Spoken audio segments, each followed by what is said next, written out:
Welcome to Upper Pylon 2. Our mission is to provide you with an in-depth review of every episode of DS9 in the order they were broadcast. Tonight's episode is For the Uniform, and this is Matt in Buffalo. This is Tack in sunny California. This is Zubair in Chicago. And this is Matt from Arizona, and you are cleared for docking. Tonight we return to the Michael Eddington saga with For the Uniform, a rather controversial episode that I'm sure we'll get into. But first, Matt, I do believe we have a special guest this episode.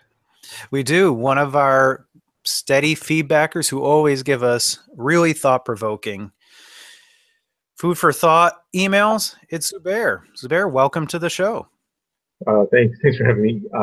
Really appreciate it. Really honored by this. So, as custom, when we have a guest on for the first time, we usually ask some history with Star Trek, a little bit of your personal background. So, if you don't mind, what's your favorite Star Trek series? And feel free to share a little bit of your background with us. Well, it would be DS9. Always like sort of like the grittier, edgier thing, especially with Captain Sisko, a minority who's a captain that really connected. Got into Star Trek probably the way most people did growing up in the 80s, Saturday afternoon reruns on the original series. Never really was all in, but still watched it. There was a couple episodes of the original series that just stuck with me for years. And then when Next Gen came out, big fan of that. Then DS9, Voyager, and then Enterprise. A lot of them I watched after they had all come out because I was in school at the time. But yeah, I think I went to law school. So in law school, as taking the bar exam was me studying all day and then watching 2 episodes of Star Trek to relax at night. Yep, that's pretty much what I do now in law school. And that's what I did all through my PhD. Star Trek really gets people through some crap times, I think, is the take-home message from that intro. Yeah. Yes. Even the dark ones like this one, which I'm really excited to talk about with all you guys. So let's get right into it with For the Uniform. Synopsis: Ben Sisko takes down Eddington. I love the different synopses we have when it's a Chris episode or if it's a Matt episode. If it's a Matt episode, it's to the point. Yeah, we're really both playing into our roles now for that synopsis. This is the 13th episode of Season 5. It first aired on February 3rd, 1997. Written by Peter Allen Fields, and it was directed by Victor Lowell. Guest stars this week include Kenneth Marshall as Michael Eddington and Eric Pierpont as Captain Sanders. So, Matt, whenever you're ready, take us into For the Uniform. Teaser. This week we join the show with Sisko undercover on a Maquis colony world in the Badlands, and he is looking to meet an informant who has information as to the whereabouts of the former Starfleet officer Michael Eddington, the third most evil Canadian entity after Ed the Sock and Rush. Now, Eddington is actually the leader. Oh, Rush is horrible. No, they are. Yeah, thank you, Matt. And now Eddington is actually the leader of the Maquis. But instead of meeting this informant, Eddington himself is there, and he has a Klingon disruptor pointed at Sisko's head. The two now verbally spar and then very cleverly remind the audience as to why Sisko hates Eddington and why Eddington, reminds the audience of why Eddington joined the Maquis. And something here is dropped that I think is rather important through the episode. Sisko points out, and they don't really talk about it much, but Sisko says the people living in squalor here aren't victims of the Federation abandoning them, but they're actually victims of the Maquis selling them false hope. Finally, Eddington warns Sisko to stop chasing him, and he beams out. And Sisko quickly beams out afterwards, straight to the Defiant, and then gives chase. Cut to opening credits. Boy, I like the character, and I like this episode a lot, but boy, does Eddington have such a punchable face. It's the Canadian in him. Blair's not here, so I gotta do a lot of this tonight. But that's interesting that you bring that up, Matt, about them being actual victims of the Maquis rather than the Cardassians, because every time we do a Maquis episode in DS9, especially when we actually pay attention to them, I always am a bit conflicted because I get why they are acting and reacting the way that they are, but at the same time, they chose to stay behind knowing that the Federation couldn't do anything about it. So I don't know. The thing that irks me about them is that they try to have their cake and eat it too. Yeah, and just that line that Cisco gives is that we're usually, the teasers usually just give us a little nugget to tease us in the episode. They don't give us a real bit of information that really is thought provoking, because Cisco really nails Eddington here on the concept of you're their worst enemy. And it's a thing that we really see played out through the course of this episode. Well, I remember, I think Dukat had the exact same line about the Bajorans. Like, they're making their own problems. If they would just sit back and let the Cardassians do whatever they want, none of the problems, none of the oppression, none of that would happen. And I sort of, it's sort of harsh that you hear that same line that you've heard, like we've heard that from Dukat. And now Cisco's playing that same line to Eddington, and yet the Bajorans had no choice to leave. They were enslaved. Here they all voluntarily stayed behind knowing the consequences. But did they? Like, I mean, Yeah, if it was a colony, I mean, the assumption is that they're there for like 5 years or 4 years. What if they've been there for like several generations? That's not. No, but if they've been there for several generations and they've been right next to the Cardassians, they know who the Cardassians are. They know the stories. They knew what they were getting into. Yeah. The element of that comment that really gets me is that we've kind of assumed through the course of the show that the Maquis are getting some level of Starfleet support, right? From weapons, the ships, we see that those are Starfleet Federation courier ships or whatever. And weapons. If Voyager does nothing else, it shows us that a bunch of officers are going over to the Maquis. Well, sure. So that gives me the insight that there is some level of support from the Federation. It's not overt, but it's strongly implied, I think, if you read between the lines of a lot of this stuff. But Eddington coming in is their biggest enemy because he burnt that bridge. And that's the false hope that he gave them. That's like him, like the Maquis was selling them a false hope of that. If they didn't get so violent with this, maybe they could have somehow slipped under the radar. There was some level of comfort. They have known colony worlds where they're living, and it's a crap life, but they're there stably, it seems like. But as soon as the Maquis showed up and started rattling the cages, promising a big relief, that's when the Federation turned against them, who are supporting them to a degree, and then it escalated things with the Cardassians. So that's where I think that's an excellent, interesting line from the beginning. For me, the reason I end up siding more with Cisco in this episode than the Maquis is ultimately I think the Maquis take it one step too far with the biogenic weapons. Whenever you use bioweapons, it's never. I just don't support that, even if you are trying to be a freedom fighter, quote unquote. Oh, I totally agree. That totally crossed the line. That crossed all the lines. Yeah, well, I think you had mentioned that. That Eddington was the leader of the Maquis.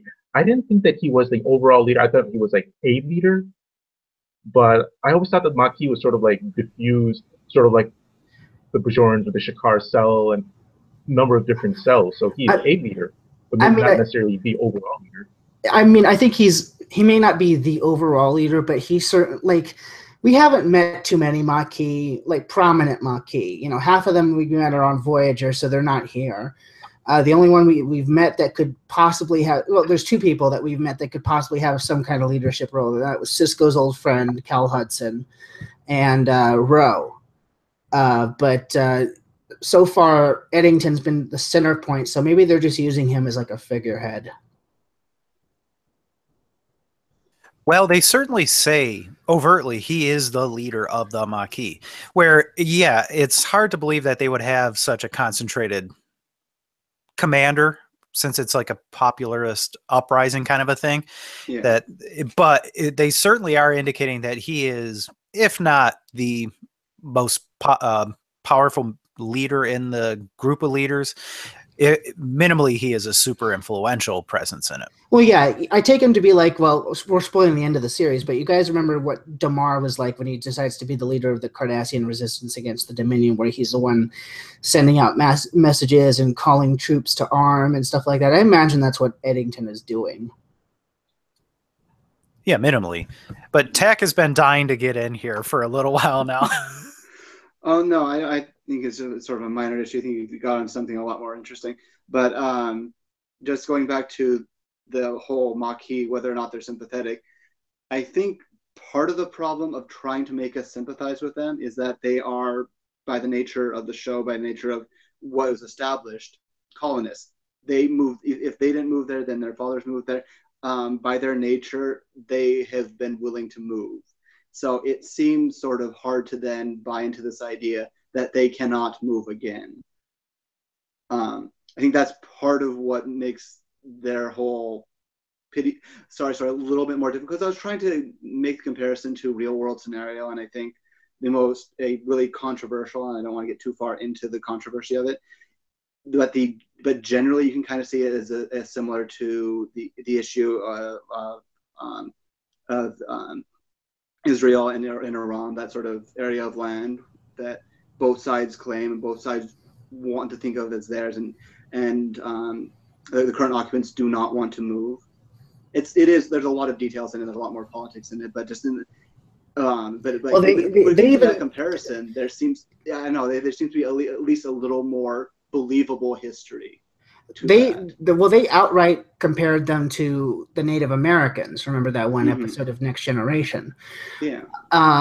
And I mean, I get why that makes them sympathetic. Where I start to have problems is that, they knew what the consequences would be of them staying. So like I have a real issue with them being all unhappy that the Federation won't do anything when the Federation told them they couldn't do anything. Yeah. Well, and also with the Native Americans, it's not like Native Americans could have moved somewhere, or there was like another Native American country that they could go back to, quote unquote. So that comparison just feels a little forced in that they could always go back to the Federation. The Federation is still their people.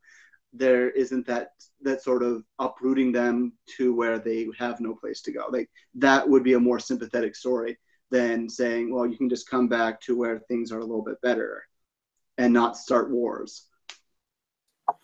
So back to a point Tack made a little bit ago. I don't think anybody will argue uprooting anybody, it sucks and it's going to be horrible. But it's a bit of a difference in that it's not like these colonists hooked up a wagon train and headed west and had to work the fields for a generation. Mm-hmm. It's tough because in the Star Trek, we're shown that everything is just so idyllic and so easy that it can't be that difficult to set up a colony from scratch. These aren't the minimalists that we saw on Risa or something. They're showing up with replicators and whatever automated things to work fields. Right. So if they move, it's not like if they moved the Native Americans where they'd be destitute if they moved. Right. So it works dramatically as a parallel for history and to tell these grand stories. But if you build it internal to this world, it's like, come on, it's not that tough.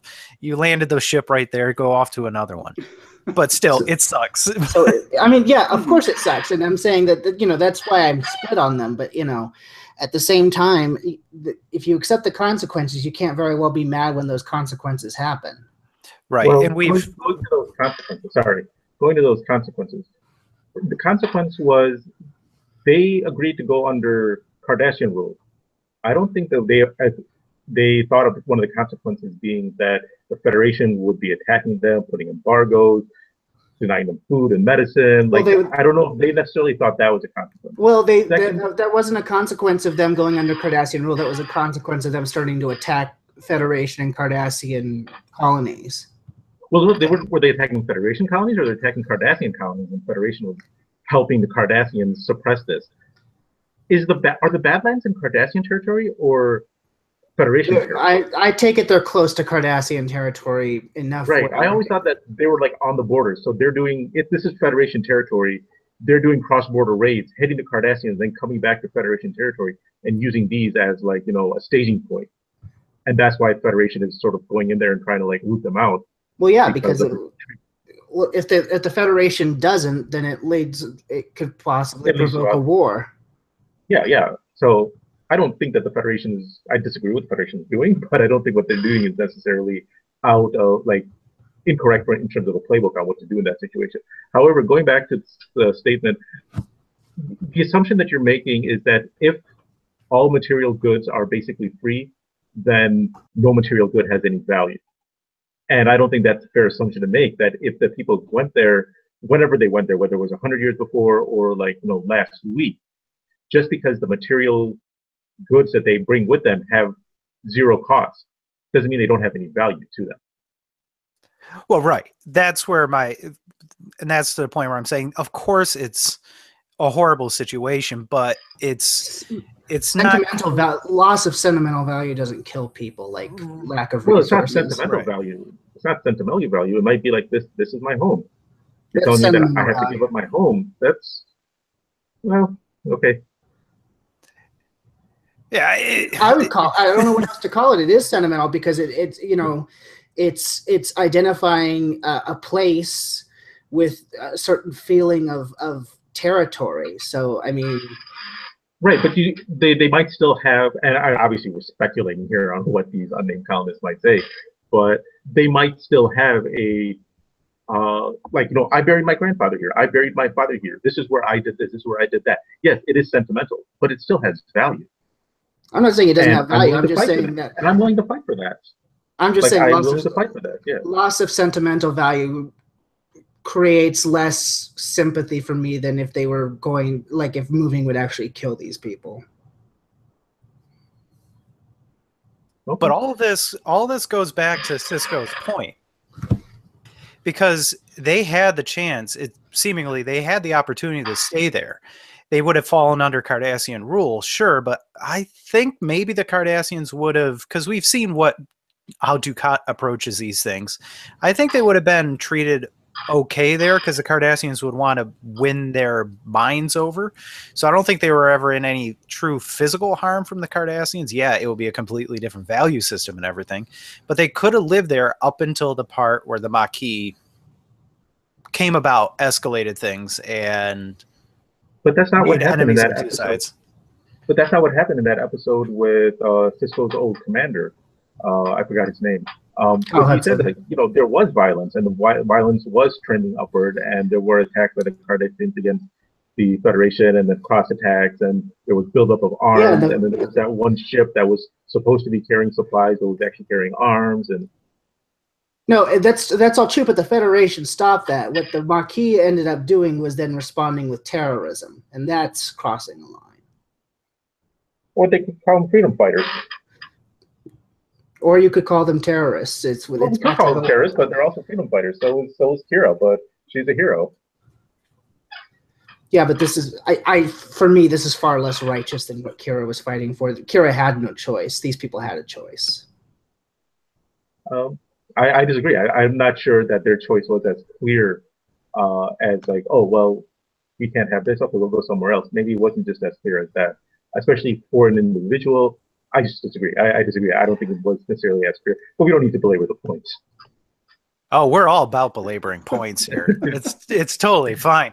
But oh man, it's just a teaser. But it's interesting because it's you can't quite make the same parallel. Yeah, it's all in the same neighborhood, but these people lost their world due to their own government by way of a treaty giving land back over to the Cardassians. So you can't quite say it's the same thing as the Bajorans who were invaded completely, just flat out invaded. So calling Kira, I think, is certainly a lot more justifiable in calling her a freedom fighter than the Maquis, because it's their own duly appointed government. It is some sort of a democracy that we see in the Federation.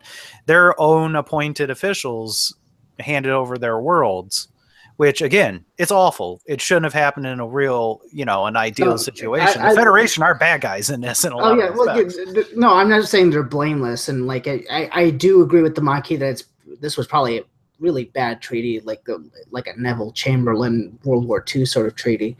But yeah, no, I hear what you're saying, Matt. That's the other thing too, is that because Bajor was invaded, they had their own government, duly appointed government, co-opted by these Cardassians who basically pillaged their world and, you know, killed, raped their people, all that sort of stuff. Here, these people had no, you know, they agreed to stay behind voluntarily, and they banded together to form some sort of outlaw organization that, at least, you know, we get to this point here where they start using biogenic weapons and attacking Federation starships. So, well, geez, guys, I mean, I hate to cut it off, but this is only the teaser. We need to get further into Act 1. But let me wrap up the teaser by just saying, I think it's fair to say we put more thought and conversation into the Maquis than all of Voyager. Well, that goes without discussing. Yes. So, all right. This just proves, you know, we have a couple of Maquis episodes left, including this one. This just proves that DS9 did the Maquis so much better than Voyager, the show that they were created for. Yeah, that's right. All right, guys. Act 1. When we come back, somehow Eddington has opened up a huge lead on the Defiant, and they can't manage to catch Eddington before he gets into the Badlands. So they call Captain Sanders of Alienation and Babylon 5 fame. He is on the USS Malinche, and via a fancy new holo communicator, only ever to be seen in this episode to great dramatic effect. That's the end of the sentence. I ramped up like there was more, but there wasn't. Before the Excelsior-class Malinche can cut off Eddington's ship, he turns it around and seemingly makes a suicide run on the Defiant. But before they intercept, practically every system on the Defiant shuts down, and Eddington forces a call through on the holo communicator in what will be our first clip.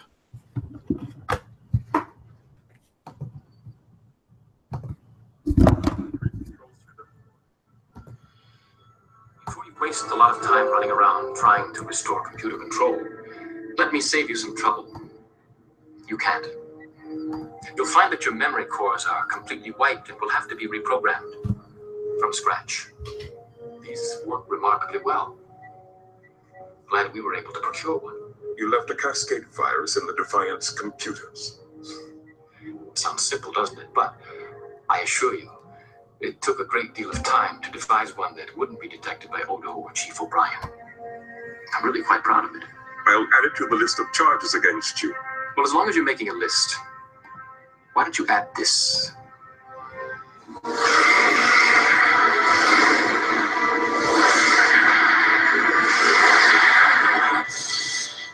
know what your problem is, Captain? You made this personal. It didn't have to be. It wasn't with me. I have no animosity, no harsh feelings toward you. I wish I could say the same. Does it really pay to risk yourself, your ship, your crew, on a personal vendetta? And would Starfleet approve? I don't need any lectures about Starfleet from you. And no matter what happens here today, it's not over between us. I'm the one in control here, Captain. Your ship is defenseless. I could destroy you right now. But I won't. Like I said, the Maquis aren't killers. Our quarrel is with the Cardassians, not you. Leave us alone, and we'll leave you alone. Ceasefire. Am I supposed to thank you? No. I'm not going to make you grovel for your life. So unlike you, Captain, I know when to walk away. Maybe you should think about that on your long trip home.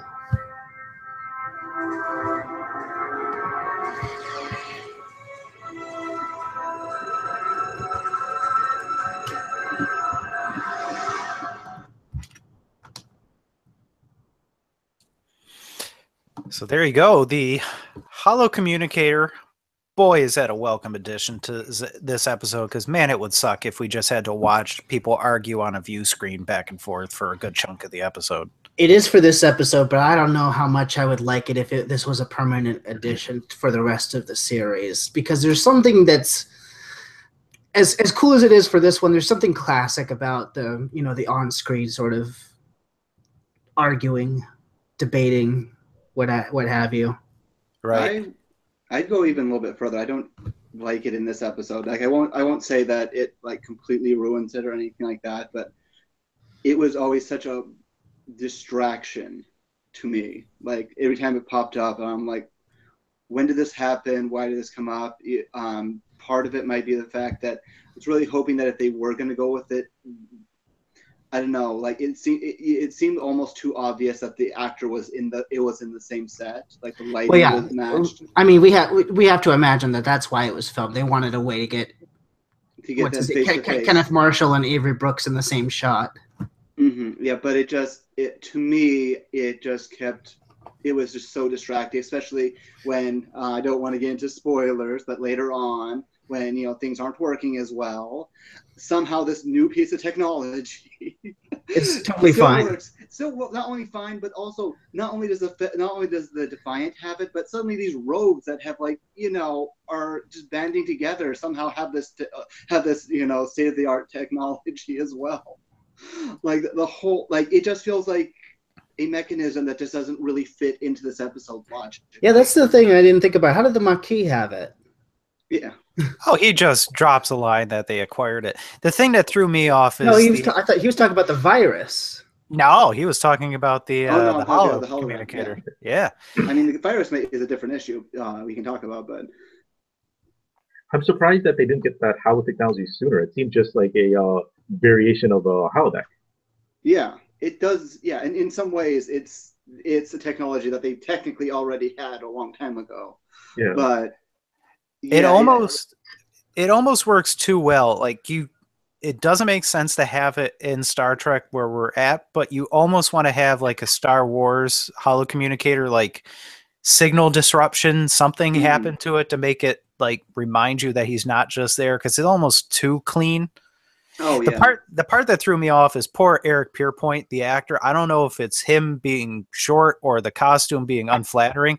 When he shows up the first time, every single time I watch this episode, including the first time seeing it to the last time watching it last night, I see him and I'm like, oh, the hollow image of the guy coming in is shrunken by like 20% because he looks dinky on the ship. I feel bad about it. Eric Pierpont, having seen him at Vegas before, he's a short, stocky dude. I mean, he's built pretty well, but he's not the tallest man in the world.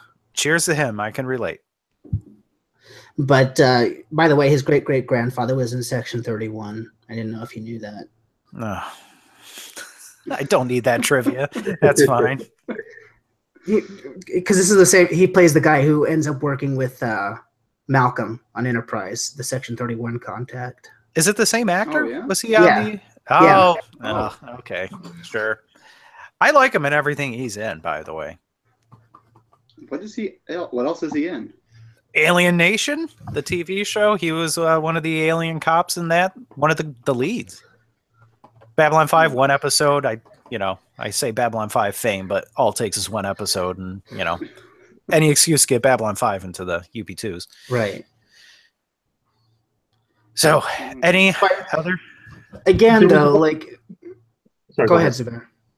Oh, I was gonna go. I've been debating whether or not to bring this up, but the name of the ship, Malinche. Malinche is like a really derogatory term in Spanish. It means like basically house slave, but not the word slave. And it was sort of like I was wondering why would the writers go with that name, knowing that it has sort of kind of a pretty heavy connotation. I think it has that connotation because it's also the name of the Cortez's translator. Right. Yeah, the Aztec woman. Right.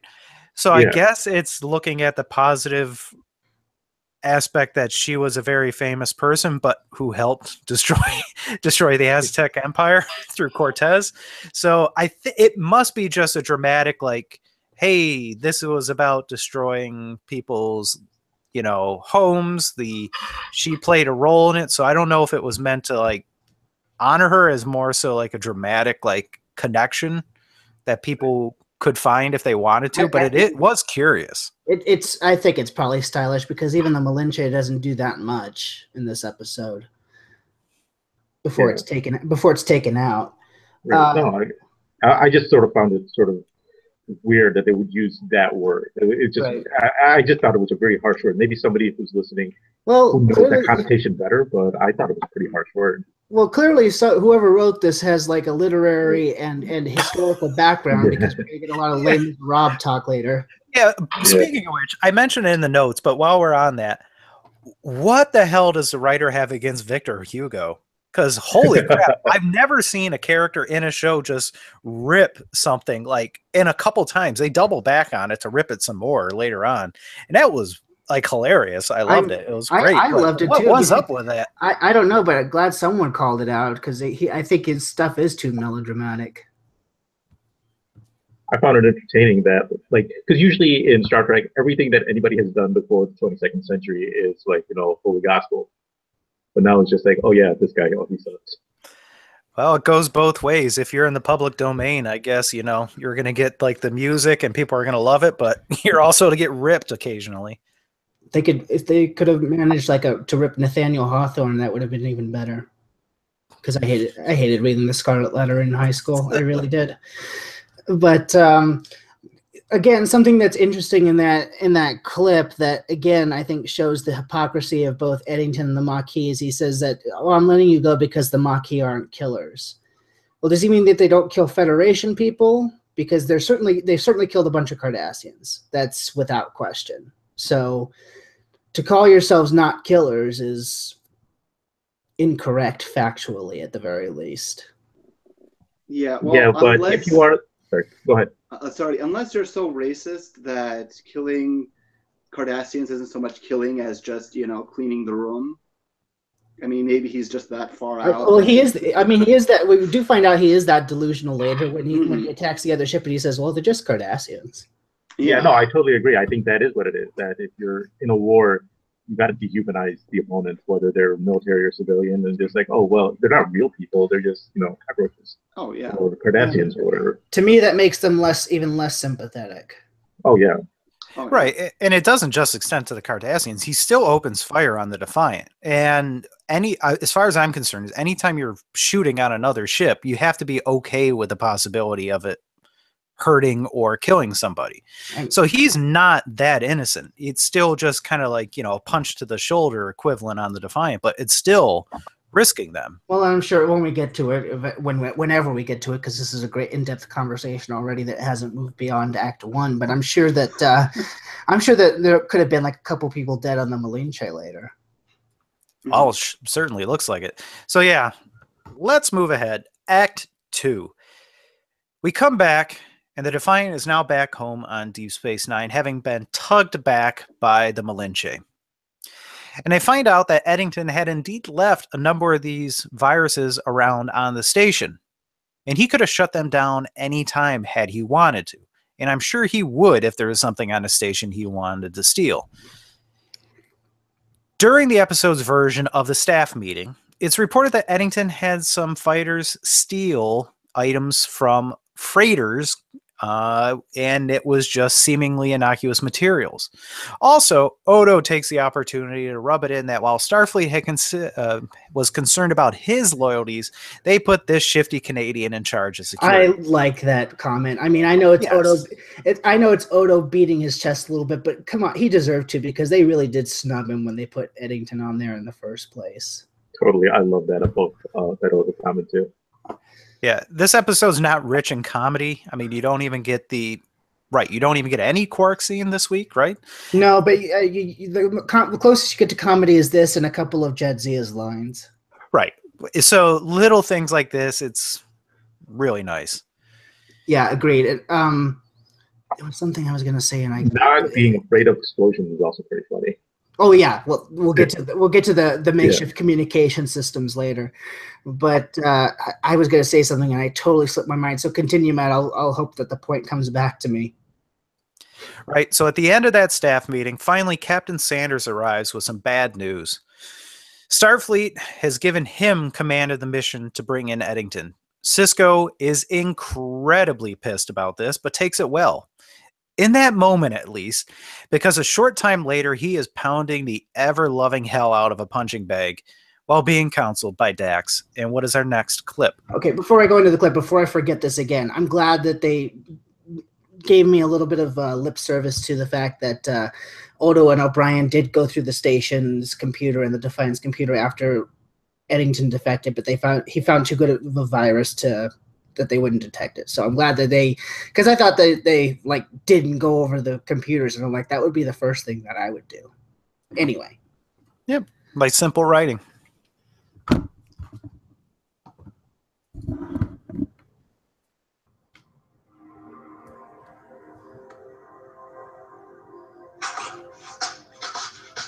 good news is Starfleet intelligence has made progress breaking the Maquis communication codes. The bad news is it won't do us any good. We're out of the game. But what the hell, right? You win some, you lose some. You always had problems with the lose some part of that. What can I say, old man? In 25 years of duty, I have never been taken off an assignment until now. Right. This is about being taken off the assignment. It has nothing to do with a certain ex-security officer we both know. He worked under me for a year and a half. I saw him almost every day. Read his reports. Had him to dinner. I even took him to a baseball game in the Hollow Suite once.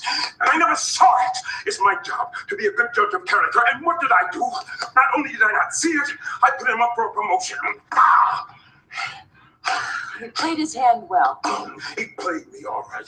And what is my excuse? This is the kind of big Avery Brooks acting that I like. That's what I just came off of mute to say. Is he a wormhole alien? Noise actor. He's just a man like me. And he beat me. I mean, this is Cisco going into full Kirk mode this week, and I kind of love it. It's glorious. Good. It's good you're working it out in the bag, Benjamin. Because you're going to have to let go of this one. Eddington is someone else's problem now, and you're going to have to live with that. Ops to Captain Cisco. What is it, Major? Sir, you better get up here. There's news, and it's about Eddington. So before we finish out that act, I think we should probably talk about this a little bit. I love it when characters speak moments of complete truth. And Eddington said it earlier. I totally believe him that this is not personal. And it's really neat that it is absolutely 100% personal for Cisco. Oh, yeah. That's his motivation, is you hurt me personally. And that's why I'm going to go after you. It's not that he betrayed his uniform. It's that he betrayed the uniform on his watch. Right. And that's informs Cisco's decisions later on, too.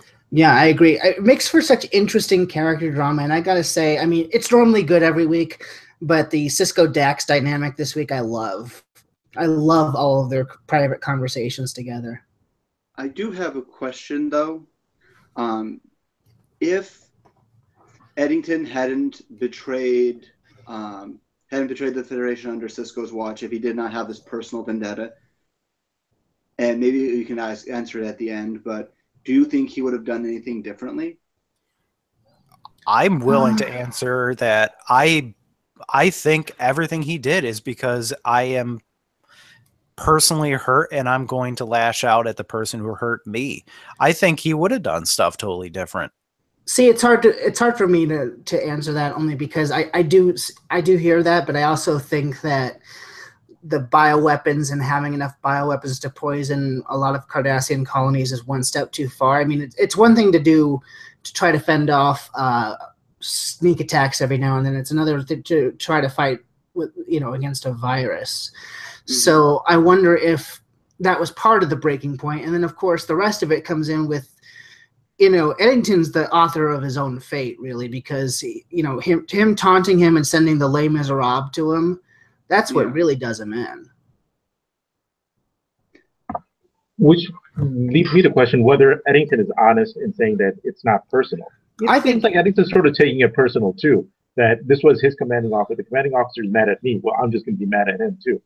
I think it is personal for Eddington because he's goading Cisco in a way that if it wasn't personal, he wouldn't goad him that way. With the Les Miserables, with the where he said it's like, oh, if you're going to add that on the list, add this too, and start shooting at his ship, even though the ship's already disabled. That's personal. Well, I agree in that once the opportunity is presented, I think he's going to take advantage of that. But had Eddington gone off to lead the Maquis and Sanders been put in charge this whole time to track him down, I don't think Eddington would have sought Cisco out to do these games. He would have just let Cisco go off and do his own thing.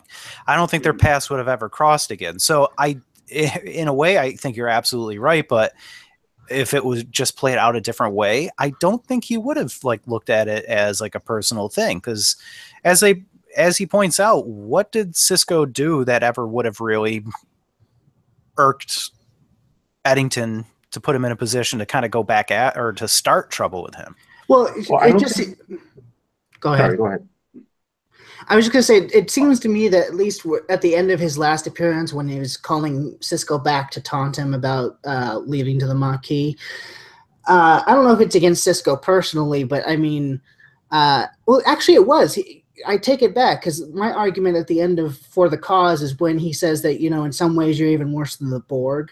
They assimilate. But that wasn't personal. But considering his history with the Borg, well, yes. I mean, that's the interpretation. That's like the shot at him directly. But I think the true anger of what he was going at is Starfleet, and Cisco is embodying that. I get that, but he put that in there deliberately because he knew that Cisco. It's a personal thing with Cisco. So I argue that it was always. He always intended to rub Cisco's face in it the whole time. And so by doing that, he knows he's going to piss him off. Well, I don't think he necessarily ends up going in saying that, oh, I'm doing this. He has a personal motivation like Cisco clearly does. I think that he sort of gets in the situation and then just like turn the screws and just sort of like goads him on with that comment or with shooting on the ship or with the other common things that he does. Where he's in this relationship, he's interacting, so he turns the screws. It's personal, but it's not like he's going in there. He's not going in there trying to be personal, but he does make it personal. He does make it personal, and I think that's ultimately his undoing, because by turning this, he turned the screws way too much, and he overestimated what he could do. Right, and it's his arrogance is what we end up seeing, is that's his personal flaw, and that it ended up being directed through all this personal stuff at Cisco. That was the undoing. But you can see him being incredibly arrogant towards a lot of people. Once he figures he's in complete control of all these situations, you see the really awful characteristics of him coming out. Even when he was in Starfleet, we had a couple of episodes where we looked at him and the things he did. He did things on his own accord.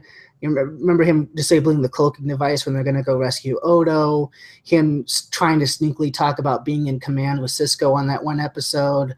I think it sets up that this is a character with ambition, and he lets all that ambition go to his head. I mean, I thought he was pretty arrogant when he called Cisco at the end of the last episode, so it's within character. Sure.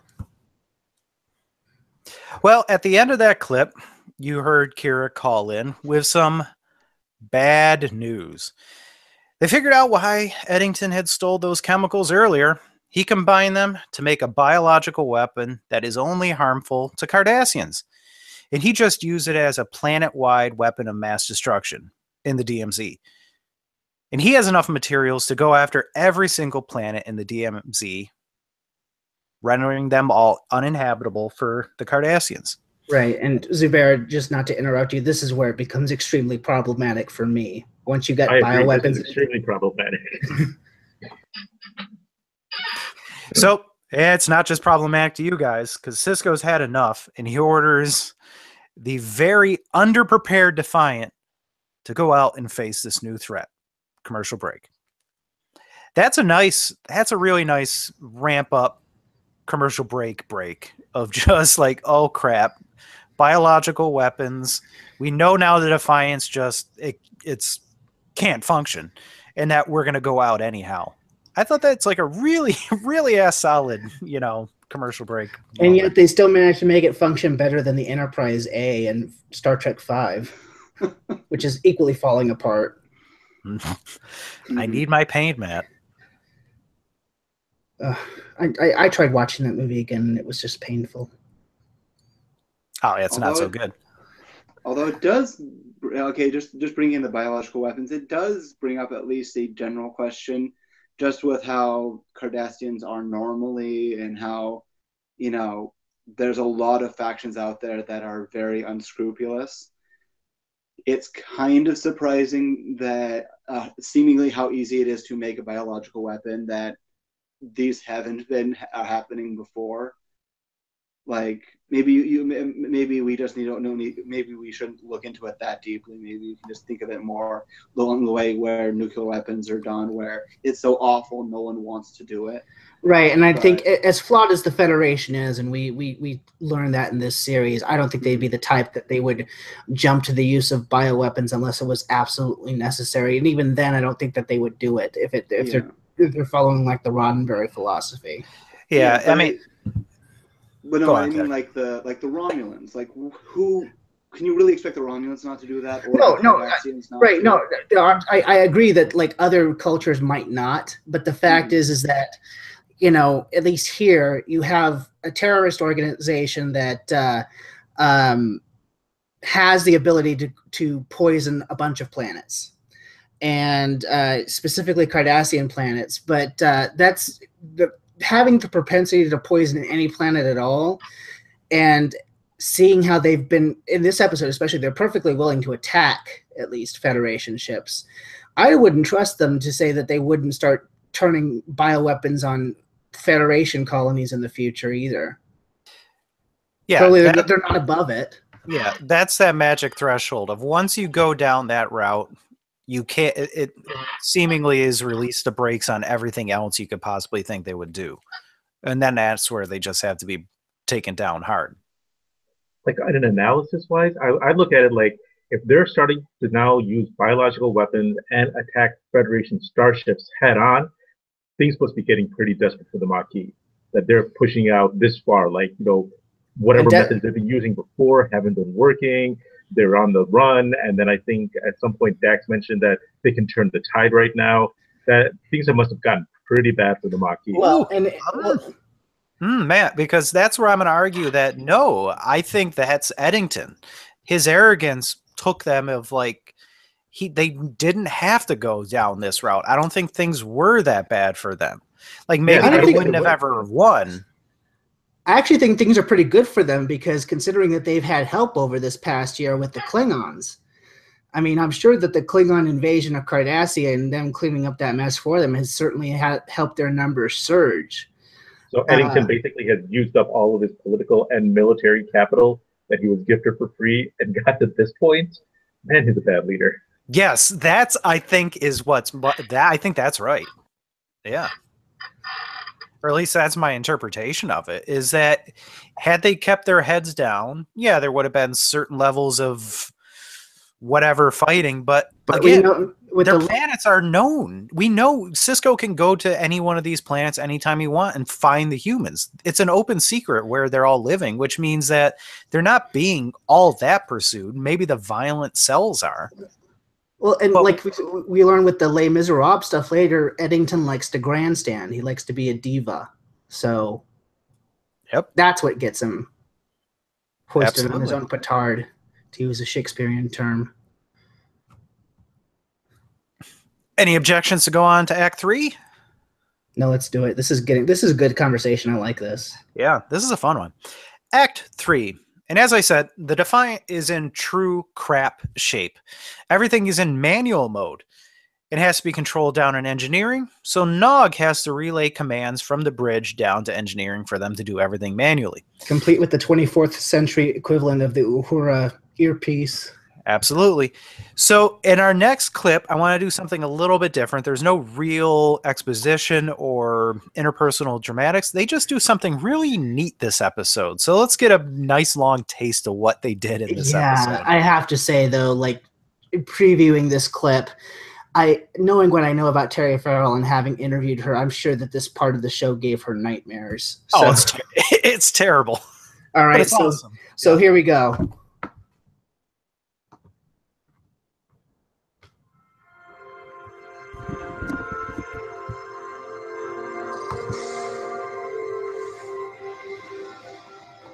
By the way, the music was really nice this week. Yeah, it was. It was pretty good. Initialize starboard and port thrusters. Captain, Octa's clearance for departure. Very well. Engine room, stand by impulse power. Engine room, bridge, stand by impulse power. Stand by impulse power. Impulse power. Stand by to increase deuterium injection rate. Configure driver coils for impulse speed. Processing configuration. Set EPS taps at level 3. Ops, seal the airlock and release docking clamps. Close exterior hatches, depressurize the airlock. Detach umbilicals, clear all moorings. Thrusters at station keeping. Initialize deflector field. Docking clamps release. Helm, ease us up. Port and starboard thrusters at 1/4, bearing 180 Mark 0.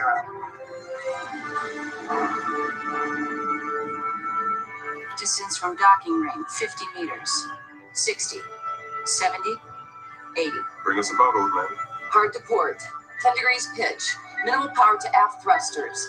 Let the momentum bring us around.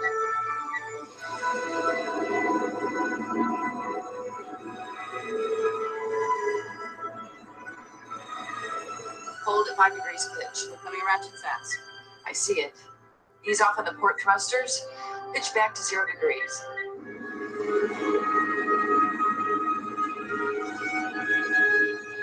Pull starboard thrusters, 0.5-second bursts. Engine room. Helm control is sluggish. Realign the navigational gyros. Realign navigational gyros. Port thruster, 2-second burst. Double pulse port thruster, Helm, 2 second I hope you see that pylon. Bow thrusters, pitch up 16 degrees. Full power to port thrusters, half roll. Now.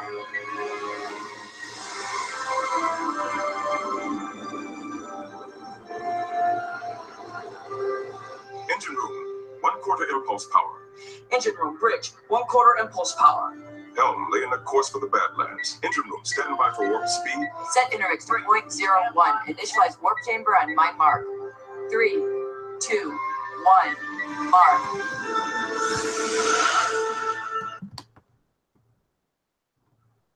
Yes.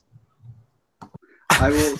Sorry, I cut you off there, but I was going to say, for all of my complaints about the hologram communicator, this is like the complete opposite. This is the gimmick that works so well, and it communicates exactly what it needs to. It makes you feel like the ship is functioning, but at the same time at a great deal of effort on everyone's part. Well, and it makes you feel like these people are good at their jobs even without the automation. Like, these are highly qualified people that are so cut out to run this ship.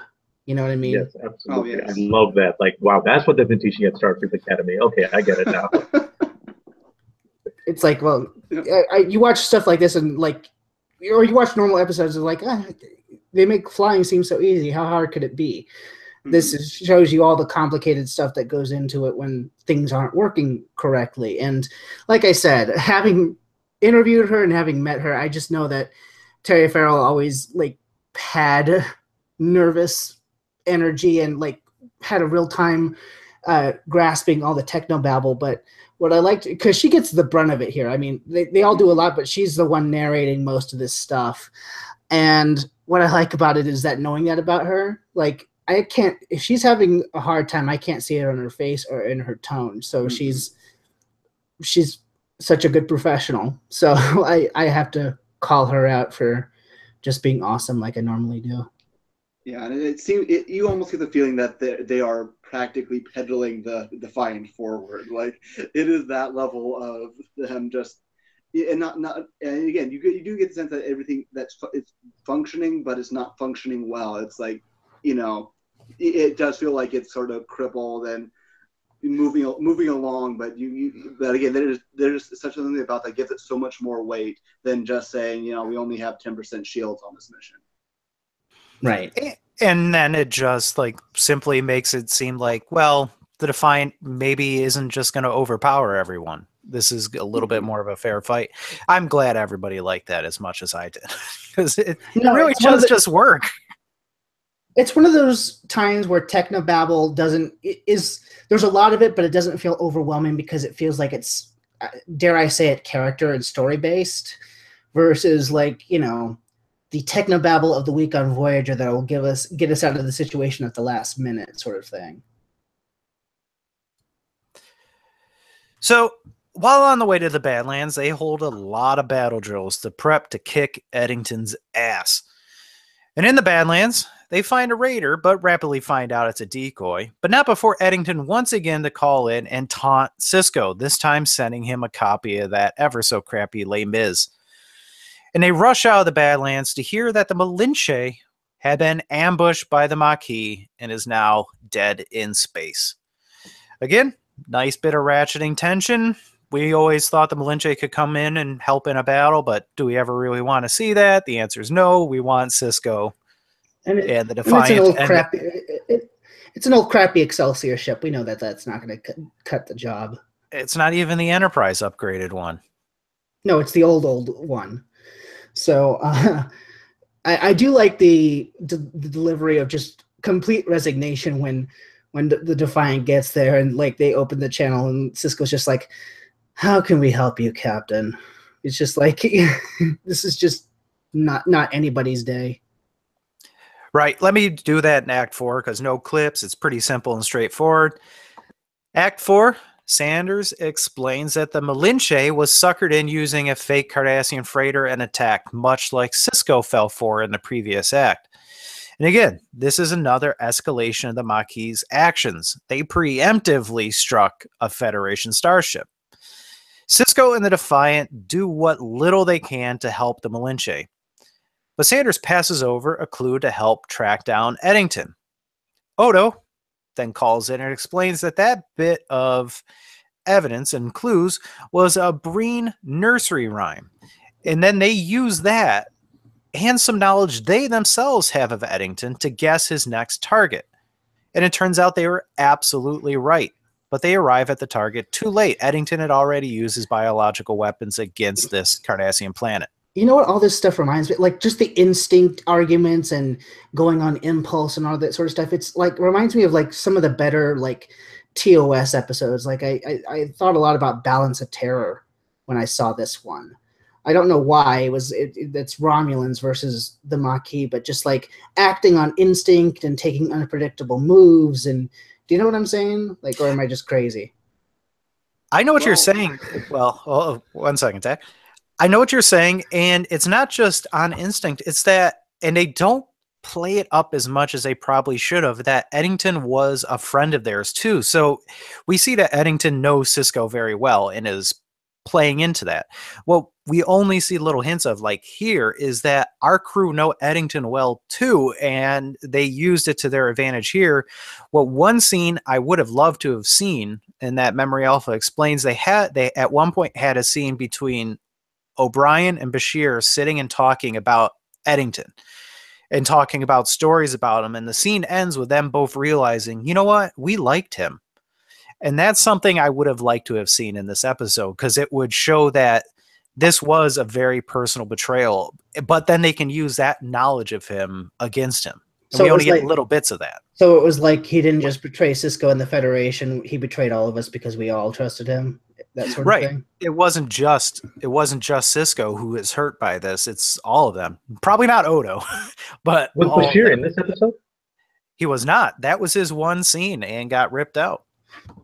Well, he's going to get his big moment in the next 2 episodes when we go on his saga. Right, and he did talk about that he was told at that point to play it like a changeling.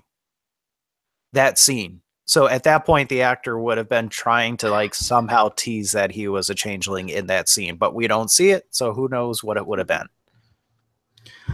I will say too, like minor point, I do like the new effect that they came up with for the Badlands. I mean, because this is the first time we see it's like the fiery Badlands versus the Voyager kind.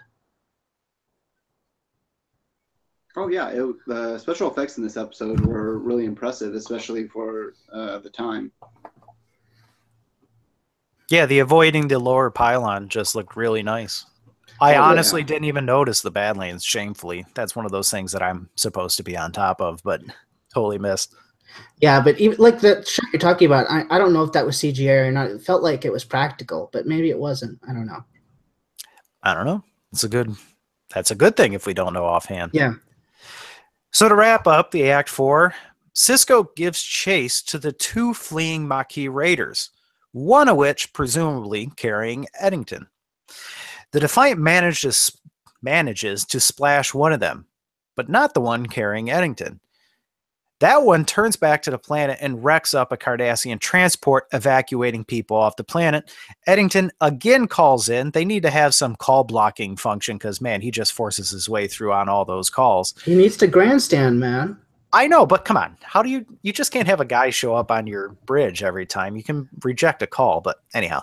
Eddington calls in again, and he points out that Sisko has the option. He can either capture him, it would be rather easy at this point, or go save the Cardassians. They're just Cardassians after all. Yeah, this is the part where he says that, and it's like, ooh, that's even worse. Right. I take him that he's just not playing to Sisko, that, like we kind of pointed out, that, yeah, he does view them as less than equals, I would imagine. And Sisko has this choice, and Sisko, of course, makes the right one and saves the Cardassians. Eddington, once again, slips away. So your point, Matt, is that Eddington's less like a phone call and more like an internet pop-up ad that you can't block. Apparently they don't, because they get like a half a second notice that he's calling in, and boom, he's right back there, right in Sisko's face, taunting him. Right? Come on. Yeah. Maybe the holodeck technology or the hologram technology isn't as great as they thought it was. With the holodeck, could Sisko have gotten up and touched Eddington and punched him?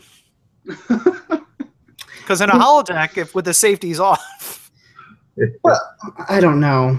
I imagine they don't have the force field, so it just goes right through. Because I imagine you wouldn't want to keep that as sort of a security risk. But if he was going to do that, be able I to- imagine he would have done that in the punching bag scene. Just instead of Right. a punching bag, have holographic Eddington and then just wailing on him. Ugh, why wouldn't they have done that? I was going to say, though, at this point, Eddington almost kind of is almost kind of fills the role of sort of just a serial killer. Like in terms of the plot, this almost in some ways feels like one of those serial killer movies where we have to stop him before he goes after the next victim. Except the victim is planets full of Cardassians.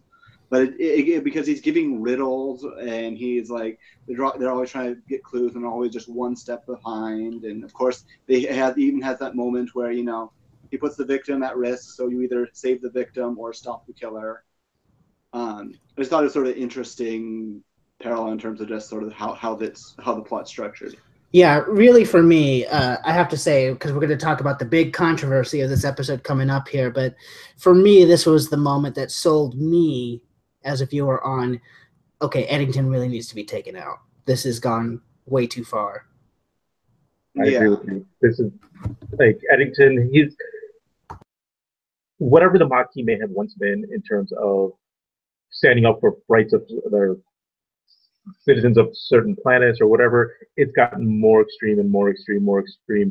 Maybe the more moderating voices, like the old Sisko's old captain, have been weeded out or died, and things aren't going well. It's gotten extreme. Like he's pushing it, and it's getting more extreme. And now he's not like he's not a freedom fighter anymore. He's on like ISIS territory now. Right, and so I mean, we can debate the methods that Sisko uses, but I don't think that the goal is wrong. I think Eddington does need to go. And oh yeah, Eddington has gone too far in this. By extension, the Maquis, because if he's the leader, then Which is kind of a shame in the big picture, because this is going down. Once you go down this path, there's no coming back. And it is always really interesting to see the Maquis as a very sympathetic interesting people. That is where it's a lot of gray zone. They move firmly out of the gray zone. Well, but they kind of move back though, and they do it in a very brilliant way, because with the next episode, Cardassia joins the Dominion, which means that Cardassia just calls in their new friends to take care of their Maquis problem for them. And the next time we see the Maquis, it's the broken remnants of the Maquis as they've been slaughtered by the Jem'Hadar. So that we'll talk about it when we get to that episode, but it kind of writes them back into gray zone. To an extent. To an extent. They burned too many bridges with the Federation, and then when the Jem'Hadar kept calling, the Federation wasn't there to back them up anymore. Mm-hmm. Well, shall we go into the big final act? We come back to the Defiant, having now saved the Cardassians. And now Sisko sits and reads Les Mis. And Dax, like I said before, absolutely craps all over Victor Hugo. Very weird. I like it, but it's weird. Good stuff. And Sisko manages to decode the true meaning of the book.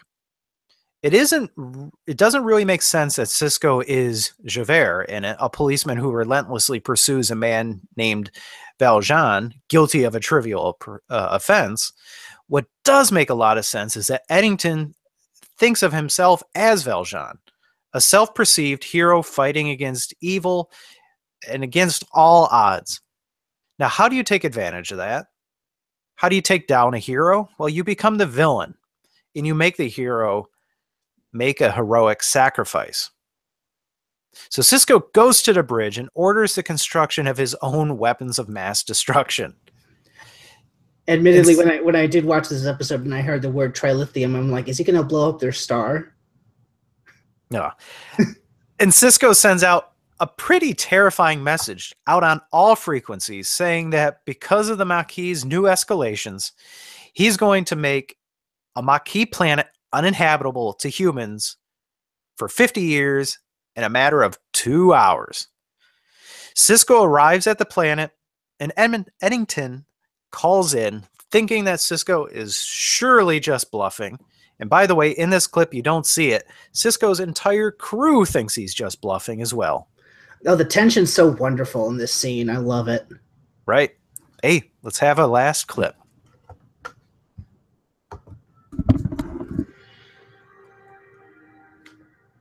What are you really up to, Javert? You expect me to believe that a decorated Starfleet officer, the pride of the service, is going to poison an entire planet? That's exactly what I'm going to do. You're bluffing. Am I? Commander, launch torpedoes.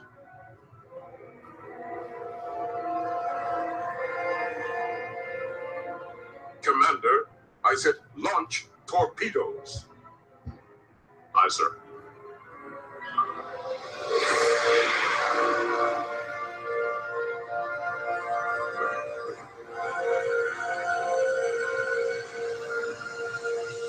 Trilithium resin is dissipating throughout the biosphere. The Maquis are scrambling their transport ships. They're starting to evacuate. Do you realize what you've done? I've only just begun. I'm going to eliminate every Maquis colony in the DMZ. You're talking about turning hundreds of thousands of people into homeless refugees. That's right. When you attacked the Malinche, you proved one thing. That the Maquis have become an intolerable threat to the security of the Federation, and I am going to eliminate that threat. But think about those people you saw in the caves. Huddled and starving, they didn't attack the Malinche. You should have thought about that before you attacked a Federation starship. Helm, lay in a course for Tracken 2, Warp 6. Commander, prepare 2 more torpedoes. Engine break. Set course 050 Unless safety is on torpedoes 179. 3 and 4. Can't you see what's happening to you? You're going against everything you claim to believe in. And for what? To satisfy a personal vendetta? You betrayed your uniform! And you're betraying yours, right now! The sad part is you don't even realize it. I feel sorry for you, Captain. This obsession with me. Look what it's cost you. Major, shut that thing off! Commander Worf, prepare to launch torpedoes! Wait!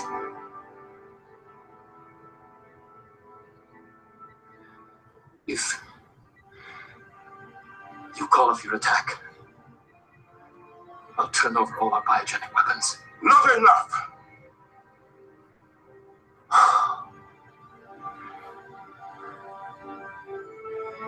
All right, Javert. I'll give you what you want. Me.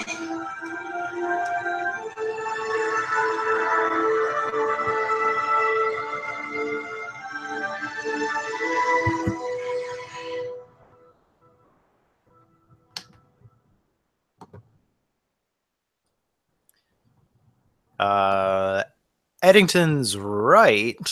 Sisko probably shouldn't have done this. I'll be that guy to make that argument. I mean, it's highly questionable, I'll put it that way. But at the same time, possibility of using these biogenic weapons on Cardassian and Federation targets is, I do agree that it is an intolerable threat. I'll put it that way. It is funny in that clip. One of the things he points out more than even the biological weapons is attacking a Federation ship. He calls that out pretty specifically as like that was the step that went too far. Well, but I think that's logical, though. I think that, you know, like we were saying earlier, once you start poisoning these Cardassian planets and you show this open willingness to just lure in a Federation ship and, if not destroy it, disable it pretty severely, I don't think that using more deadly means is outside of their purview, shall we say.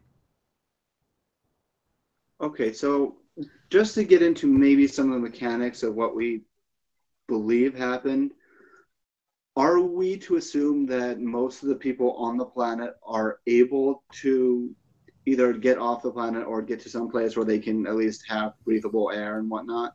Yes. Like, yes. Yeah, because I think if that's not the case, that puts Sisko in a much worse position. No, and not only that. And when the first time I watched it, I was kind of wondering that in my head, and I had to kind of say no.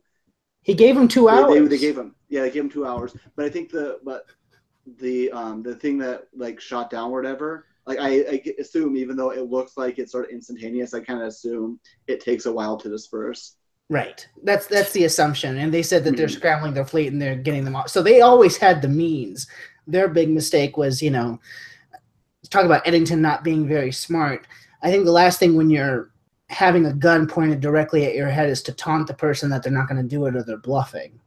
Yeah. I think it's a reasonable taunt to make. I don't, because Eddington is the same background. He's an officer. He knows what the Federation teaches. He knows.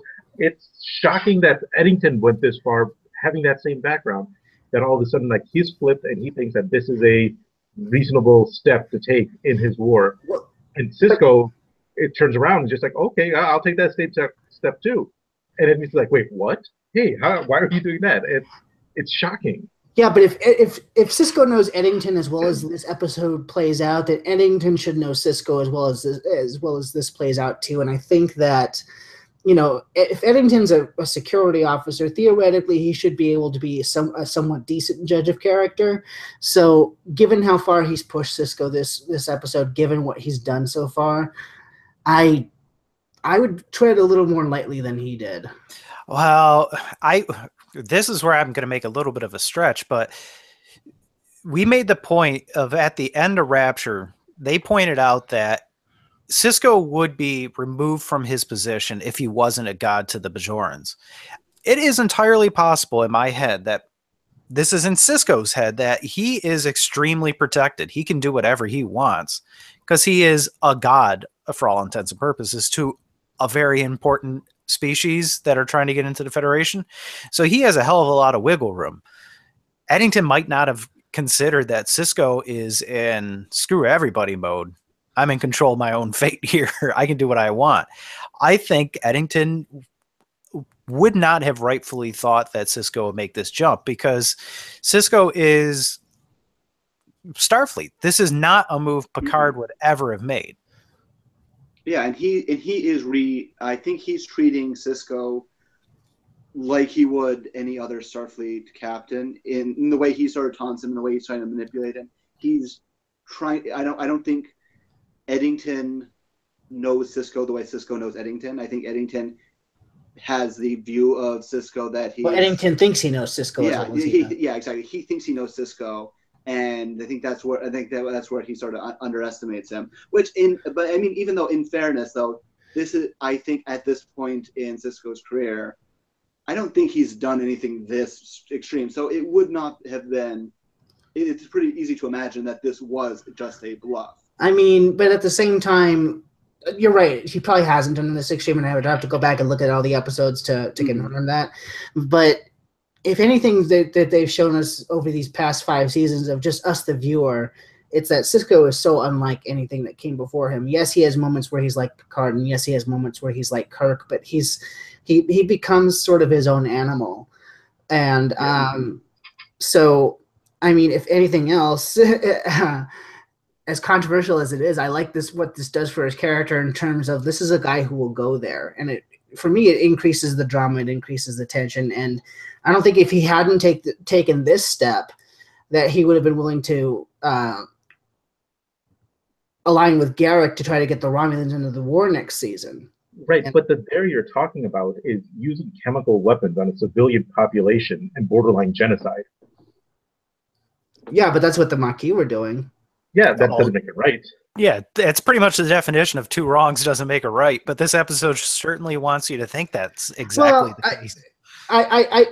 I do think that the Maquis needed to be taken out, and I think that this was an effective way to do it. I think that the one misstep that this episode does is that it ends on that note, Matt, that you're saying, and I wish there would have been something like the end of In the Pale Moonlight, where he says that, where he does the "I can live with it," but you clearly see on his face that he cannot live with it, and he's just going to forget about it. I would have liked something like that at the end of this one. This one ends on a joke of Dax going, "Haha, the bad guy's winning is fun." That's the wrong note to end. Yeah, it should have been like tens of thousands of people died on that planet because they couldn't make the evacuation offer sometimes, or something like that. And Cisco is, personally responsible, and the Federation just sort of like looks the other way and laughs it off. So, I mean, just like, oh shucks. No, but the thing is, I like the fact that they went there. Having him make the controversial move is good television. It's good drama, and no matter what Roddenberry might say, I think it's good Star Trek. The mistake was the note they choose to end on. But for me, it doesn't ruin the whole episode. It's just like they were at like a perfect 10, and then they dismounted and they kind of tripped. Yeah, I will say though, with this episode and In the Pale Moonlight, I've often kind of felt like there should have been some episode, maybe in the hypothetical 8th season, where like it seems all too easy for Cisco to go too far and just get rewarded for it. Let me make a book recommendation to you then. There is a book called Hollow Men, hollow, not like holodeck, but hollow is in like the opposite of with a W at the end. And it takes place right after In the Pale Moonlight, and it's Cisco and Garrick having to go to Earth to report what's happened with the Romulans, and it goes into a lot of that. So check that one out, because even though it was never filmed, that goes into some of the stuff that you're saying. Yeah. Oh yeah, it's that idea that it would have been an interesting trilogy to have one more episode where he tries to take that one more step and hoping that the ends justify the means, only for it to that third time to not work. That third time would be Dax dying. That's where have it work here, have him do it again, have the Romulans join the war, have him roll it a third time, and it bites him by Dax dying. It kills his best friend. That would have been a good 3-part trilogy to that idea. Or I still like that episode. Yeah, because I still like that episode, but God, now that you said that, I was like, that would have been so much better. That would have been awesome. Yeah, because I do like this episode, making it thought-provoking by making him take that really extreme step, and the sort of moral grayness of it just working. And then In the Pale Moonlight doing the same thing, where it works and you're just going to have to live with the fact that you went that far and it worked. But then if Dax dies, like that's a huge consequence. And then when Ezri comes back, it's like this awkward thing, because it's like I got you killed last time you were here. I don't want you here. That sort of thing. Yeah, it would have been an ongoing living in his face memorial to him rolling the dice one too many times. Again, we should be writing these. Obviously. Well, let me just finish the episode. Just 2 lines left. They arrive back on the station with Eddington now in irons. And like we said, they tie a very nice, convenient bow on the end. The 2 species can now swap the 2 planets since the others can't live on it. And it ends with Cisco admitting he did not check in with Starfleet prior to this. Why should he? He's the emissary. He can do whatever he wants. And Dax. That is the Cisco Dax shipping relationship. That's right. Dax says that she likes it when the bad guy wins. Break to closing credits. Ooh, misstep on the ending. Yeah, not. I mean, I like her attitude, but I mean, not the best ending. It should have been like I would have liked a more solemn ending where Cisco and Dax are sitting in his quarters or something, or in his office, and the question could have come up like, yeah, we got Eddington and the Maquis, we've neutralized the threat. Was it all worth it, Benjamin? That kind of talk. Please see In the Pale Moonlight for the pitch perfect ending. Yeah. One thing we do compliment DS9 writers for, especially, is that when they make these little mistakes, they do learn from them in later episodes. Yeah, they should. There was no consequence. Like, it was a really dramatic, really powerful, like, thought-inspiring, and then at the end it was just like no consequence. It really took away from the episode. Yeah, it doesn't ruin the episode for me. It doesn't ruin it, but it doesn't hurt it. It's the wrong impulse to end on, because up until that, I agree with everything up until that point, including the use of the chemical weapons. Because if you want to have thought-provoking conversation, yeah, let's have your good guys, your quote-unquote heroes, using dirty means to win. But then let's actually analyze that and pretend like it's not some sort of like offhand comment sort of right thing. And what they prevent. Oh, go on, Tax. Sorry. I was going to say, I will say this: if either Cisco, if they ended it where it was a bluff, or either a bluff in that Cisco shoots it and it turns out it really wasn't, they didn't really use the chemical at all, or if they did it to where he was going to push the button and then Eddington backed down, then you could have had that sort of lighthearted ending where it's like, we were pretending to be the bad guys. See, but then there's seeds of that early in the episode where it's all about the facade. Like, he is not really I can't think of his name. Javert. No, not Javert, the other guy. Valjean. Valjean. Okay, it was Javert I'm thinking of. But yeah, Cisco wasn't really Javert. Eddington isn't Valjean. Valjean, jeez, French. Well, it's Victor Hugo. Yeah, but there is a sort of undercurrent where I could almost see an early draft of this being that where it was just a bluff, where one way or another Cisco didn't actually go as far as he was threatening to, and in that case, that would have been a good ending, because then he would have been a ha-ha. But they went for the darker and more morally questionable ending, and that's why it needed to be a more serious ending. I would rather have them fix the ending they have, though, because for me, if Cisco had not actually done it, or bluffed, or had Eddington surrender at the last minute, I would have felt cheated, because this episode was getting way personal, way heated. Mm-hmm. I like that they took a chance, they took a risk and went there, and like, it gives this episode some balls, not to be too crude about it, but they needed to follow through on the ending, and that was their misstep. Yeah. But I would rather have them fix the ending than keep the ending and then change the climax. Oh yeah. Well, and I think I guess my point is that it was, I guess, sort of a great story with a good ending.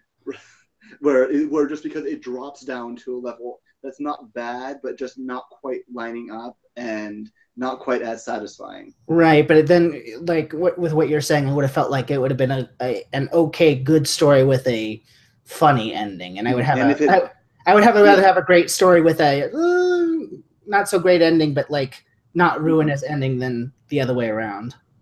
Oh yeah, and if they had switched the two, that would have been weird. If it was just a bluff, but then they were trying to still be serious about it, that would have felt like a cop. That would have felt like an even bigger cop out. Right, and this whole episode has been nothing but seriousness. Like, there hasn't been, like we said, there hasn't been that much comic relief. There's been sarcastic comments. Yeah, I think if they went that route of the bluff out route, then they would definitely had to make things more lighthearted, more fun. They would have played around with the broken defiant more. Right, but because it was just there was such that focus on just how serious and how dire things are. Right, and to me that would have been the wrong impulse. So I really think they should have just fixed their ending. But we're talking about something that was made 20 years ago now, so I guess it's a moot point about them fixing their ending. Is that it, Matt? Did we go through the last notes? That would be it. Going back to something that you had mentioned earlier about Roddenberry, like, my impression is that Roddenberry has this idea that humanity has evolved in like the intervening 400 or 500 years or whatever. But I was actually thinking about what does it say about how much humans have actually evolved, in that both Cisco and Eddington are showing themselves to be base, cruel, and vindictive as ever. That both of them sort of jump to, they cling to their own ideals, their own morals, and they're edifying it, personifying, like not personifying, but like edifying it and like deifying it almost, that this is the way it's going to be. I'm right, you're wrong, and I'm going to use whatever means I have in order to force that upon everyone else, including, chemical weapons, biological weapons. And it's sort of like, oh, okay, if you take away the Starfleet from the humans are still pretty bad, whether or not they have Starfleet or not. Oh yeah, and I sort of see Eddington and Cisco as two sides of the same coin. Didn't Cisco say in that episode, with the first episode with the Maquis, that if he wasn't with the Federation, he might actually be out with the Maquis? Well, Didn't he did say say, that. he said, he talks about how easy it is for the people on Earth to be dealing with the Maquis like this little, fly of a threat that won't go away. And, I like when he talks about how it's easy to be a Satan paradise and all that sort of stuff. No, I'm talking about that episode with his commanding officer who went over to the Maquis. I'm talking about that one too. Okay. I'm talking about that one too. When Nechayev shows up and says, "Oh, just open a diplomatic open diplomatic channels with the Maquis, and just remind them they're Federation citizens. I'm sure that they'll have common sense." Just that sort of like, it's fine. We'll get this Maquis thing under control. Not realizing that it's easy to say that when you're sitting at Earth that's has no problems. Right. And that's the thing that I love about this series. It's something that, as much as I love the idea of Star Trek and what Gene Roddenberry created, I never bought into the fact that in just 300 years from now, 21st century, all of our problems are going to be solved. We're not going to have any of the human failings that plague us to this day. And I'm like, we haven't evolved past that in the last 2,000 years. I don't think that in 400 we're going to make this huge miraculous jump. And I think that what DS9 says is that things will be better, but human failings are still a thing, and I like that a lot better. Yeah, no, I agree. And that's a hell of a lot more entertaining. And you can have your cake and eat it too in this. And that as long, and it's the same argument I've made on the show before, is that show your characters as flawed, but show them trying to strive to that or learning lessons to try and get to that Roddenberry ideal later on. And I think having Cisco learn his lesson and not do these corner cutting things would help maybe settle people who aren't happy with Cisco's decision in this, is if he learns his lesson and ends up deciding that he has to strive for that Roddenberry ideal better and recognize his flaws. So we can have all that. And I think for the most part, Deep Space Nine does a good job of trying to do both of them, while making it all dramatic and entertaining and fun and having war stories and all the stuff you want to see, yet still capture all the big ideals that we're supposed to be teaching each other through Star Trek. Yeah, for sure. I think they did a great job for the time. I think it still holds up well.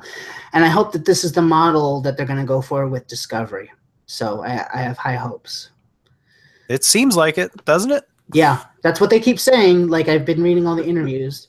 So, fingers crossed. But we're going to move into final thoughts and ratings now. So, Zubair, as our guest, we'll have you go first. Your final thoughts on For the Uniform in your rating out of 5. Out of 5, I would give it a 4.75, and that quarter point is just because of that laugh it off ending that sort of really that rubbed me the wrong way. I really like this episode. It got you thinking about a lot of important issues and where the show is sort of going to go in the future, sort of making Cisco a little bit of a darker character right before, all the action happens. That while he's ready to take this step, what's he going to do with Jem'Hadar? What's he going to do with Dominion? What's he going to do with the Cardassians? I thought it was a really good episode, really good setup for what's coming in the future. And just as a self-contained episode, it was pretty powerful. I loved it. But a 4.75. Awesome. Very cool. Tack, what about you? Okay, I honestly didn't know what my star rating was going to be coming into this. But no, like it's a really great episode. I love the I love the tension. I love the I so much love their use of the broken down Defiant and all the tension that's raised there. A lot of philosophical discussions, things that you can deal with. There's the hologram, which I personally think is a net loss to the episode. Just detracts in all the scenes that they keep using it. And personally, I was glad they dropped it, but it's not enough to sink the episode completely. The ending, yeah, is a little bit of a step down. But overall, yeah, no, it's a really great episode. I'll give it 4.25 because I've gotten in trouble for giving the wrong numbers. Again, that is 4.25 stars out of 5. I hope, Matt, by now you've just gotten used to our weaknesses of giving half and quarter stars and all that sort of stuff. I have, but I don't give in to that weakness. Oh, I know. No. I don't expect you to. I'm just saying that I hope after 5 seasons that no longer sets you off like it used to. No, it doesn't. But I think we're all going to kind of rate it very similarly because it really is that ending where Zubair hit the nail on the head when he said there's no consequences. We see a character take the shortcut, and biological weapon usage in this is the shortcut. The Maquis are not so powerful that we have a little bit of a buy-in from Starfleet other than a rickety old Excelsior class ship and the Defiant. They could have taken down the Maquis. Sisko cuts corners and uses biological weapons to do it, and it screams out for some sort of consequences, be that him reflecting on it and realizing in this episode or down the line that this is something he can't be doing, or Starfleet something. We don't get that, and that does hurt the episode because that ending is a strike against it. But man, episodes like this, if you get a bunch of friends together to talk about like we did here, this was a real pleasure for me to talk with Tack, Zubair, and Matt about this. This episode is a lot of fun to just like dive into it. So it is an extremely strong 4-star episode, just like slightly under 5. I just can't in good conscience give it 5 because it doesn't have that ambiguity at the end that we scream for and love for Deep Space Nine endings. It's just too clean. Yes, I'm going to echo everything you said. The ending is a misstep, and even as someone who loves and adores this episode, I was in its corner, like full perfect episode until the ending, where it was a creative choice. Maybe they thought it would soften the blow because we'd never seen someone do something that controversial before. But it was a mistaken impulse that does kind of like, again, it's not ruinous, but if you want to equate it to gymnastics, it's like someone dismounted and then slightly tripped before they regained their balance again. So it can't be perfect because, I mean, that is an error that needs to be acknowledged, but God, was it a good episode. And I love the fact that we got into philosophical debates about, what's crossing a line, what's the difference between a terrorist and a freedom fighter, and when do you cross that line? I think we in this, however long conversation we've had, we gave more thought to the Maquis than Voyager ever did in 7 years. So I think that was very powerful. I loved this conversation, and I still love this episode in spite of its flaws. So I'm going to go with a 4.5 out of 5. And wow, that was a really great conversation. And now we're going to move into our feedback section.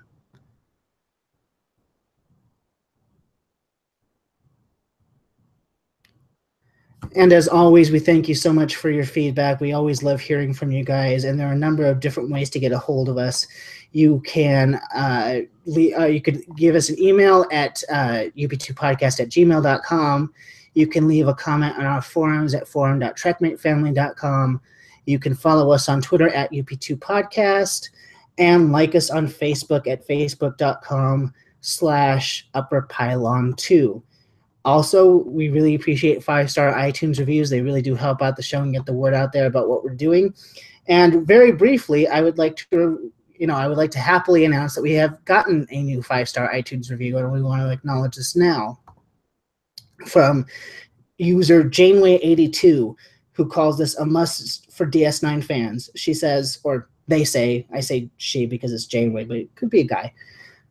Just discovered this and love it. If you are a fan of getting into this amazing show, please support and listen. So we thank you, Janeway82, for the 5-star iTunes review. And we just wanted to show that we do follow up on our promises to acknowledge your contribution on the show, and we thank you so much. Absolutely. Thank you very much. And if you want to reach us personally, you can reach us on Twitter. I am at mhansen0207, HANSEN, talking about all things Star Trek, Star Wars, science fiction, Marvel Cinematic Universe. Come find me there. We'll have a chat. I can be found at ProSub0. Check in of all the crazy 3D printing garbage I'm making.